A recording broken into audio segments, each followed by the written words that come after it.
Hello বন্ধুরা, সবাই কেমন আছো? আশা করি সবাই ভালো আছো আর আমি অনেক ভালো আছি, আমার পরিবারও ভালো আছে। তো আজকে হলো সোমবার আর আজকের ব্লগটা আমি এখন থেকে স্টার্ট করছি। তো দেখো বন্ধুরা, সকালবেলা সমস্ত কাজ করা হয়ে গেছে, আমার ঘর দোর গোছানো হয়ে গেছে। জানোই তো প্রতিদিন সকালবেলা আমি বাইরের কাজকর্ম করে তারপর আমার নিজের ঘর দোরটা গুছিয়ে নিই। আর এদিকে দেখো, জামা কাপড়গুলো কালকে ভাঁজ করে রেখেছি, কিন্তু এগুলোকে তোলা হয়নি। তো এগুলোকে আমি আজকে তুলে দেবো। স্নান এখনও করিনি, স্নান করব। স্নান করে তারপর জামা কাপড়গুলোকে তুলবো। আর এই যে দেখো, এখন সাবান নিয়ে, টুথপেস্ট নিয়ে, বডি অয়েল নিয়ে বাথরুমের দিকে ছুটবো। আর আজকে সকাল থেকে এখনও ব্রাশ করা হয়নি। সকালবেলায় সমস্ত কাজ টাজ করতে করতে ব্রাশ করতে ভুলে গেছি।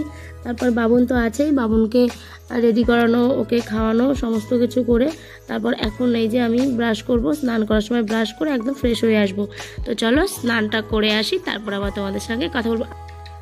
আর আমাদের বাড়িতে না এসছে অতিথি। তো অতিথি কারা এসছে সেটা তোমাদেরকে পরে বলছি। তো দেখো বন্ধুরা, স্নান করে ফ্রেশ হয়ে চলে এসেছি রান্নাঘরে। আর এখন দুপুরে রান্না হচ্ছে। আর আজকে আমাদের বাড়িতে কী রান্না হচ্ছে, কী আইটেম হচ্ছে সেটা তো দেখেই বুঝতে পারছো নিশ্চয়ই। বিরিয়ানি হবে আজকে আমাদের বাড়িতে। যেহেতু আমাদের বাড়িতে লোকজন এসছে, তাও দেখো যারা এসছে তাদেরকে দিয়েই আমরা রান্নাবান্না করাচ্ছি। এই হলো বিরিয়ানির আলু, দেখো একদম কমলা ভোগের মতো লাগছে না আলুগুলোকে? দারুণ হয়েছে আলুগুলো, আমি তো দেখেই বলছিলাম যে কমলা ভোগ হয়েছে। আর বেরেস্তাও দেখো করা হয়ে গেছে। আর এইটা হলো বিরিয়ানির হাঁড়ি, আমরা এই হাঁড়িতে করে বিরিয়ানিটা দমে বসাবো, বিরিয়ানিটা করব। আর এদিকে দেখো বিরিয়ানির মাংস, যে মাংসটা বিরিয়ানিতে যা দেওয়া হবে সেটা হচ্ছে এই মাংস। তো এখানে মাংস করার প্রসেসিংটা চলছে, মাংসকে মশলা মাখিয়ে করা হচ্ছে। আর এই হলো আজকে আমাদের শেফ, আর এই হলো আমাদের অতিথি। মানে আমাদের বাড়িতে আজকে যে অতিথি হয়ে এসছে তাকে দিয়েই রান্নাবান্না করাচ্ছি। আর আমি আজকে একদমই রান্নাবান্নার কাছে নেই, কারণ আজকে ভাই আর তোমাদের দাদা ভাই দুজনে রান্না করবে। আর এদিকে দেখো রাইসটা হয়ে গেছে, তো রাইসটা থেকে মাঠটা ঝরানো হচ্ছে। আর এই কাজটা তোমাদের দাদাভাই করছে। আর ভাই মানে আমার ননদের বর, ভাই হয় আমার। তো ভাই ওদিকে মাংসটা করছে, শুধু বিরিয়ানির মাংস না, মাংস কষাটাও হবে। তো ও এখন সেটা করছে। বিরিয়ানির মাংসটা হয়ে গেছে। আর তোমাদের দাদাভাই এদিকে দেখো রাইসটা থেকে মাঠটা ঝরিয়ে নিয়েছে। দেখো রাইসটা খুব সুন্দর ঝুরঝুরে হয়েছে।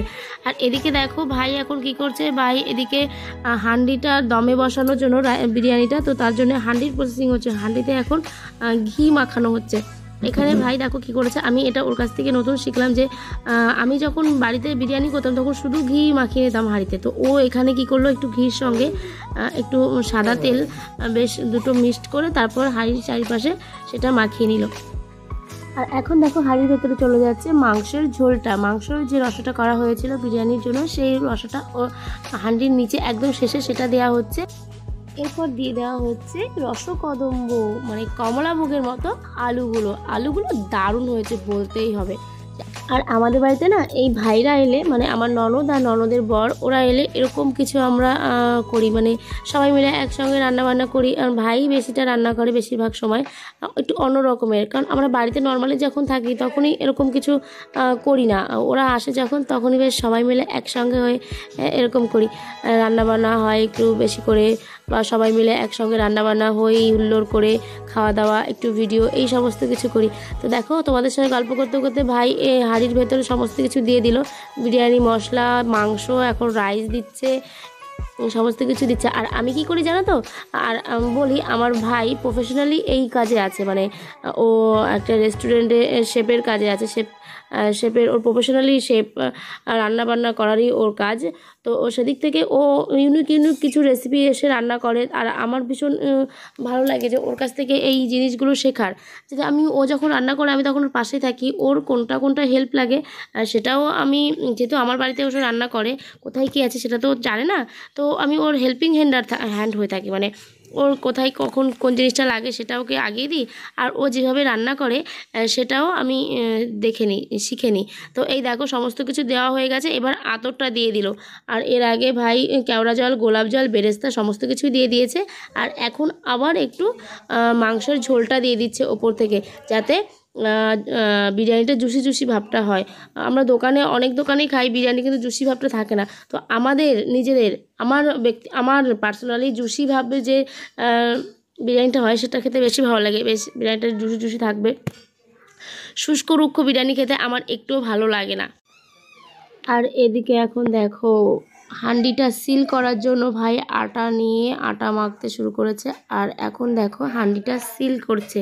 হান্ডিটা সিল করা হয়ে যাওয়ার পর তারপর হান্ডিটাকে দমে বসানো হবে। তো এই দেখো সিল হয়ে গেছে, আমাদের বিরিয়ানির মুখ সিল হয়ে গেছে হান্ডির। এখন বিরিয়ানিটা দমে বসানো হলো, 25 মিনিট দমে থাকবে। তারপর আমরা হান্ডিটা খুলে গরমা গরম বিরিয়ানি সার্ভ করা হবে। তো এই দেখো বন্ধুরা, এই হলো আমাদের গরমা গরম বিরিয়ানি। দেখো ধুয়ো উঠছে, কালারটাও দেখো কালারফুল একদম। তো চলো প্লেটে দিয়ে দিই। প্লেটে দেওয়ার পর তারপর ফটাফট করে সবাই খেয়ে নিই। দেখতে কিন্তু দারুণ কালার হয়েছে, তাই না বলো? এই দেখো বন্ধুরা, প্লেটিংও শেষ হয়ে গেছে আমাদের। এই হলো আজকের আমাদের রেসিপি বিরিয়ানি, চিকেন বিরিয়ানি। আর শশাগুলো কাটা হয়েছিল না, তো তার জন্য থালাতে শশাগুলো দেওয়া হয়নি, শুধু পেঁয়াজটাই কাটা হয়েছিল। তো তার জন্য আমি শুধু পেঁয়াজটা দিয়েছি। আর একটা জিনিস খুব মিসিং মিসিং লাগছে না, সেটা হলো ডিম। ডিমটা না সেদ্ধ করতে ভুলেই গেছি, একদম মাথা থেকে উড়েই গেছিলো।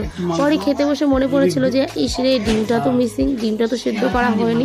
তো সবাই বললো থাক, এখন আর ডিমটা সেদ্ধ করতে হবে না, তুমি এভাবেই খেয়ে নাও। আমি ভীষণ মিস করছিলাম ডিমটা। সবাই ঠিক আছে খেয়ে নিচ্ছিল, তো আমি তো খুব ডিম প্রিয় মানুষ, তো আমি ডিমটাকে খুব মিস করছিলাম। এই দেখো ভাই খাচ্ছে, ভাই রান্না করে ভাই খাচ্ছে। আর এদিকে তোমাদের দাদাভাইও খাচ্ছে। আর তোমাদের দাদাভাইয়ের সামনে ক্যামেরাটা ধরলে তো ওরকমই করে, খিটখিট করে। এদিকে আমার ননদও খেতে বসেছে। সবাই মিলে আমরা একসঙ্গে খেতে বসেছিলাম বিরিয়ানির হান্ডিটাকে মাঝখানে রেখে। আর এদিকে দেখো আমার বাবুন, আমার বাবুন তো আমার মতোই বিরিয়ানি পাগল। তো সে ব্যক্তি দেখো বিরিয়ানি খাচ্ছে, দেখো কিভাবে, দেখো পাগলের মতো বিরিয়ানি ভালোবাসে আমার বাবু। খুব খুশি, আজকে বাড়িতেই বিরিয়ানি হয়েছে। দেখো শুধু ওর মুখটা, মুখের এক্সপ্রেশনটা দেখো। আর এদিকে দেখো আমি এক হাত দিয়ে দিতে ব্যস্ত সবাইকে পরিবেশন করতে, আরেক হাতে নিজে খেতে ব্যস্ত। খাবো না দেবো, খেতেও হবে। না হলে আমি যদি সবাইকে পরিবেশন করতে করতে ঠান্ডা হয়ে যায় বিরিয়ানিটা, তাহলে তো বিরিয়ানিটা ভালো লাগবে না বলো খেতে। তো এক হাতে সবাইকে দিচ্ছি, আরেক হাতে খাচ্ছি। তো বন্ধুরা আজকের ভিডিওটা এই পর্যন্তই, দেখা হবে পরের ভিডিওতে। আজকের ভিডিওটা কেমন লেগেছে অবশ্যই কমেন্ট করে জানাবে। ভালো লাগলে একটা লাইক করবে, শেয়ার করবে। সবাই ভালো থেকো, সুস্থ থেকো, টাটা।